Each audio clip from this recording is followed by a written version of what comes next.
Bueno, hay un tema del que hemos hablado varias veces, o no lo hemos hablado nosotros, sino que lo ha traído a la mesa la gente, que tiene que ver con el uso de celulares en las aulas. Bueno, está todo el mundo que sí, que no, están viendo cuáles son las modas, cuál es el último grito de las decisiones gubernamentales en Francia o en Estados Unidos. Y en realidad aquí hay gente que ha venido trabajando el tema en forma sistemática e ininterrumpida durante toda su vida, y ha escrito libros y ha trabajado el asunto. Cuando aparecieron los celulares fue de los primeros en que abordó la temática, y siempre buscando la racionalidad, no la moda, la racionalidad y no la reacción, el reaccionismo frente a lo que está pasando. Y estoy hablando de Alejandro Castro Santander, que ya hace muchísimos años atrás, más de una década, planteó lo que iba a suceder y cómo abordarlo. Buen día, Castro Santander, ¿cómo le va? Un gusto. ¿Qué tal, Gabriel? ¿Cómo te va? Un gusto también. Bien, muy bien. Lo interrumpimos porque siempre está escribiendo un libro, siempre. Tiene tanto, es tan prolífico que siempre está escribiendo algún nuevo libro y está por salir otro ahora, en cualquier momento, ¿no? Van a pensar que estoy aburrido. No, que aburrido. No, estás dedicado de alguna manera. Sí. Bueno, ¿qué hacemos con los celulares? Porque a la gente le gusta, estoy hablando mucho, ¿no? Pero yo noto tendencias. De repente todo el mundo en contra de los celulares en el aula. De repente todo el mundo a favor por la libertad y qué sé yo. De repente inventan una bolsita donde guardás el celular mientras estás en clase. Pero al final, ¿qué queremos hacer? ¿Sacarnos la distorsión o la distracción? ¿O queremos que lo usen como herramienta para aprender más, no? A ver, los diagnósticos en general en relación a ver, lo que más se ha citado, ¿no? Los dos temas que más se ha hablado, el tema de la distracción por un lado y el otro el mal uso que hacen los estudiantes cuando lo usan, por ejemplo, para burlarse de algún compañero. Generalmente se lo relaciona con el ciberbullying también, es una de las cosas más mencionadas. En general todo eso pasa, y ahora ni que hablar con esta serie que ha salido, Adolescencia, que relaciona también mucho con el tema de las redes sociales, ¿no? El ciberbullying, etcétera, dando fundamentos que para mí están más cercanos por ahí al lugar, ¿no? A esa Inglaterra y no tanto por acá, pero bueno, sirve para la reflexión, es una buena serie como para hacer debate, ¿no? Y para meternos un poco en temas que no son por ahí tanto o no los vemos desde nuestra cultura, pero bueno, por ejemplo cuando habla de la subcultura incel, etcétera, ¿no? Que son cosas muy locales, claro, muy que se dan en determinados lugares.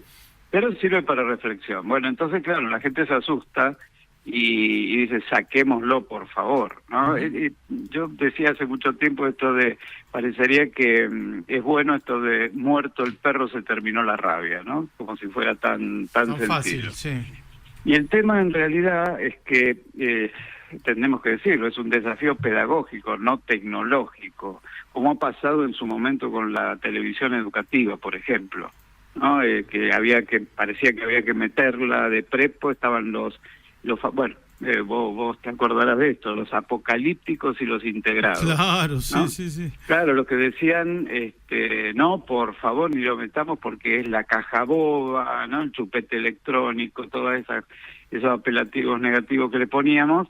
Y por otro lado decían otros, el potencial que tiene, aprovechémoslo, ¿no? Y nos encontramos en lugares donde estaba absolutamente prohibido, en las escuelas, y en otros que habían acomodado la escuela para que cada aula tuviera un televisor, hubiera un lugar donde hubiera una central donde se comunicaba o se pasaban videos educativos a cada una de las aulas, etcétera, ¿no? O sea, en definitiva, ¿cómo terminó todo esto? Y bueno, la mayoría de estos, como las filminas, los proyectores y todo ese tipo de cosas, terminaban en las bibliotecas, ¿no? Amontonados en las bibliotecas.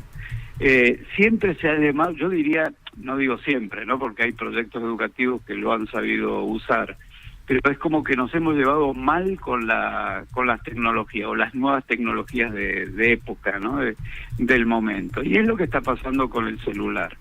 Pasamos, porque esta es una movida muy grande que ha venido a partir de que se terminó la pandemia. porque Claro. recordemos también que el dispositivo más importante durante la pandemia fue justamente el celular, o las nuevas pantallas, digamos, el celular, las tablets, etcétera, ¿no? Pero en general era el celular, y la forma que, bueno, uno de los informes de Argentinos por la Educación mostraba que el recurso que más se utilizaba era el WhatsApp. Es la forma que, con lo limitado, ¿no? Era la forma que tenían de en un 90%, Claro. ¿no? Que tenían de comunicarse los docentes con los estudiantes. Entonces, claro, termina la pandemia y UNESCO es uno de los primeros que empieza a hacer comentarios con respecto a esto. Francia es uno de los países también que inicialmente lo hizo, dijo fuera los celulares, explicó esto de la distracción, del mal uso que hacían los chicos para burlarse de los compañeros, etcétera.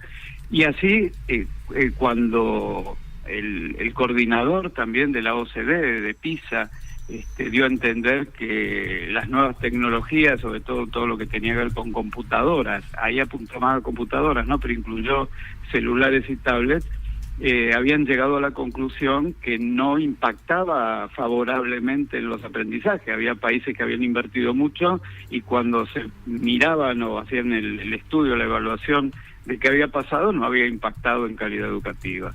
Entonces, claro, esto presentado así, recortado, hacía que muchos directamente en sus escuelas dijeron, ¿para qué quiero el celular? Si al final puede llegar a crear más problemas que darme soluciones. Y cuando uno se pone a leer bien qué es lo que dice UNESCO y qué es lo que dice, si vamos a estos referentes importantes, ¿no?, internacionales en relación a la educación, no es tan así. O sea, la UNESCO apoya pero ahí viene la palabra, ¿no?, la integración estratégica y acompañada tanto de la formación docente, ¿no?, como en políticas claras de cómo se van a utilizar las pantallas, en general los dispositivos en la educación. Y la OCDE lo mismo, no respalda la prohibición absoluta de los móviles o los celulares, pero sí lo que hace es metámoslo dentro de la escuela, organicemos bien el currículum, capacitemos bien los docentes y hagamos un uso muy regulado. Esa sería la palabra. No prohibir, sino regular. Un uso inteligente, diría yo, Castro Santander, porque sí, me da la idea, usted es el experto, yo no, yo soy solamente un comentarista, pero me da la idea de que se le delega al celular todo, digamos, ¿no?, como si fuera la panacea. O se lo culpa de todo. Es decir, han encontrado un chivo expiatorio en el celular, tanto para lo malo como para lo bueno, y eso hay que encontrar el punto medio, el punto de neutralidad y de utilidad, porque, por ejemplo, no habían celulares en mi época escolar, pero le confiaban al libro. Si solamente nosotros nos quedamos con el libro y no había una interactuación con el docente, con los compañeros y con otros métodos de información, también era un error y era una distracción, o era a lo mejor una forma de no aprender. Era otro chivo expiatorio con otros tiempos y otro formato los libros también, ¿no? Entonces hay que encontrar la forma de que encajen en el momento justo del proceso educativo, ¿no? Sí, porque lo tenemos, porque sabemos que es muy potente. Recordad que el libro en su momento también fue condenado, ¿no? O sea, cuando aparece el libro en su momento, bueno, era como que iba a complicar absolutamente toda la tradición oral, etcétera, ¿no? O sea, siempre tenemos pros y contras, por eso decíamos lo de los apocalípticos y los integrados, y estoy totalmente de acuerdo con esta mirada del justo medio, ¿no? Aprovechemos, sabemos que puede ser muy bueno. Por eso en el inicio de esta nota que vos me permitiste publicar ahí con ustedes, o sea, yo hablaba de esto, ¿no?, de realidades que hemos tenido históricamente, ¿no?, el tema del fuego, el tema de la energía nuclear, etcétera, que vos la podés usar muy bien a favor de la humanidad, o lo podés convertir en un peligro absoluto, ¿no? Así podés alimentar ciudades o podés destruirlas absolutamente, ¿no?, con la energía nuclear, por ejemplo. Hay un articulazo de Alejandro Castro Santander que publicó el diario Memo, que yo lo acabo de tuitear, está en mi cuenta de Twitter en este momento, porque está muy bueno, ¿no?, para continuar esta charla directamente con la lectura, ¿no? Les va a servir mucho a los papás y a los docentes, también a los pibes más bichos que están interesados en este tema. Acá tenemos un oyente que nos plantea una cuestión, ¿no? Que es, ¿y si eso lo deciden los directores de cada escuela o los maestros de cada aula? ¿Por qué tiene que existir una Gestapo que impone o prohíbe el uso?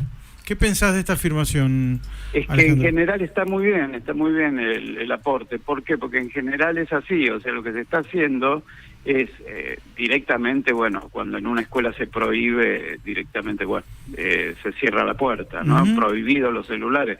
Yo me acuerdo que en ese libro que escribí en el 2000, lo escribí en el 2011 y se publicó en el 2012, que el título era Conflictos en la escuela de la era digital, en donde ahí apostaba por lo que llamaba en aquel momento la educación móvil, ¿no? A ver cómo podíamos hacer para meterlo de manera inteligente, como decías vos, dentro de la escuela y favorecer. Tampoco la gente se tiene que estar imaginando todo el tiempo.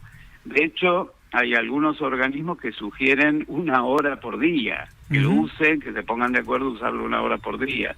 Pero estoy de acuerdo que esto lo tiene que hacer el docente. Si el docente lo planifica, pues también corremos el riesgo con el improvisador, ¿no? El que por ahí no sabe qué hacer con sus estudiantes, y bueno, saquen el celular y googleen tal cosa, ¿no? Y hagamos un trabajo de investigación en el momento, ¿no? Sin planificar distintas etapas.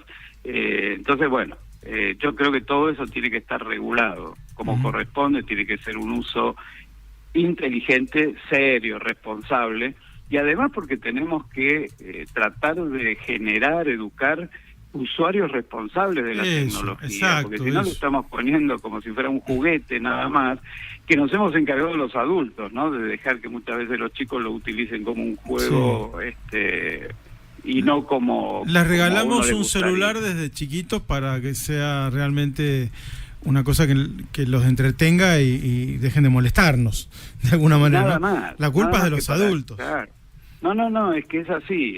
Y uno, a ver, yo entiendo que yo puedo estar en un consultorio con un niño chico que está muy inquieto y está molestando a todos los demás por ahí, se lo puedo dar un rato. El tema es cuando se lo estoy dando todo el tiempo. Yo he visto no solamente padres, he visto abuelos, ¿no? O sea, para sacarse un poco de encima el nieto molesto chico, el celular. Claro. Y anda el niñito hasta que le rompió un celular y después lo piensa 2 veces, ¿no? Pero es todo un aprendizaje que creo que tenemos que hacer como sociedad, porque estamos hablando de los chicos, pero hacemos los adultos también un muy mal uso. Hay adultos, hay estudios hoy que hablan de cómo los adultos se han desconectado, me gusta más incomunicado, a mí más que desconectado, pero bueno, se han incomunicado con sus propios hijos, ya no hay una mirada directa, ya no hay charlas en el almuerzo, hay estudios, no terminaríamos nunca, Gabriel, pero hay un estudio que habla de los 30 millones, que hace referencia a cómo favorece el diálogo desde muy chicos en la casa, sobre todo en estos momentos, ¿no? De encuentro, el almuerzo, la cena y otros, que hay una diferencia con otros lugares donde no se habla. Generalmente en aquel momento se hablaba de grupos desfavorecidos, ¿no? Donde no hablaban porque eran incultos, etcétera, pero hoy sucede lo mismo cuando todos están con el celular. Entonces hablaba de una diferencia entre un grupo y el otro de 30 millones menos de palabras, ¿no? O sea, también que se repetían, ¿no? Porque algunos me van a decir el idioma español no tiene tantas. No, eran el déficit de comunicación real que había, y eso como el día de mañana en la riqueza del lenguaje faltaba. Sí, yo creo que lo que hay que comprender es que la culpa o la responsabilidad es nuestra, no de los celulares, porque terminás demonizando una herramienta que es totalmente útil, nos comunicamos más rápido, conseguimos información instantánea, todo lo que sea, pero no puede ser todo el tiempo, no se transforma. Todo lo que se transforma en un vicio se va al carajo. Entonces, la responsabilidad es nuestra, y eso es lo que por ahí no queremos asumir, porque queremos que la culpa la tenga el otro. A ver, si mi pibe hace bullying filmando a una persona que están atacando en la escuela, la culpa es de la formación que trae de la casa, no es del celular que lo filma. Es que vos en la casa no le dijiste que eso estaba mal hacerlo. Digo, volviendo a la serie Adolescencia, que realmente trata sobre eso, ¿no? No, es absolutamente así. O sea, lo hemos dicho siempre, ¿no? Todos estos dispositivos, la tecnología en general, no es ni buena ni mala. Le estamos metiendo algo que no tiene, ¿no? responsabilidad. Y la responsabilidad es nuestra, como decir, ¿no? Es todo un tema ya es viejo, ya lo podemos decir, ¿no? Es un tema viejo, tan viejo, en este caso, con este tipo de tecnologías, tan viejo como cuando aparece el celular. Yo me atesito algo, porque siempre hablamos del celular, en las resoluciones que lo prohíben o lo regulan de manera muy estricta, hablan solamente del celular. Algunos han agregado la tablet, pero se olvidan de los relojes inteligentes también. O sea, yo te cuento una historia que debe tener, no sé, calculo más de 15 años seguro, cerca de 20 debe tener. Como en una institución había un chico que había traído de afuera, había traído un reloj, que cuando uno de los profesores pasaba en el televisor, estaba pasando algún video para que luego hicieran un trabajo, se lo prendía y se lo apagaba todo el tiempo con el reloj. Por poner un ejemplo, nada Claro, más, ¿no? sí. Decimos que los celulares distraen cuando ponen notificaciones, y hay estudios que dicen que se puede demorar entre 20 y 30 minutos para volver a concentrarse, después de que ha hecho el ruidito de que me entró, ¿no?, algún mensaje o algún chat. Sin embargo, nos olvidamos que los relojes también lo pueden hacer, ¿no? Claro. Entonces, fíjate vos que siempre estamos detrás de la tecnología. Nos Sí. pasó, me acuerdo, en su momento con Con la calculadora científica también. pero con los Walkman me acuerdo que pasó, Claro. ¿no? Y decían con el MP, prohibido el MP3, y después apareció el MP4, y después cada vez Sí, más sí, sofisticado, y se daban cuenta que se habían olvidado en la resolución. Claro, bueno, cerrando, somos nosotros el tema, somos las personas lo central y no los aparatos, que son una herramienta que usan personas, ¿no? Gracias, Alejandro. Un gusto, Gabriel, que siga muy bien. Un abrazo grande. Alejandro Castro Santander, uno de los máximos expertos del país en clima escolar, en convivencia y también en el uso de las tecnologías.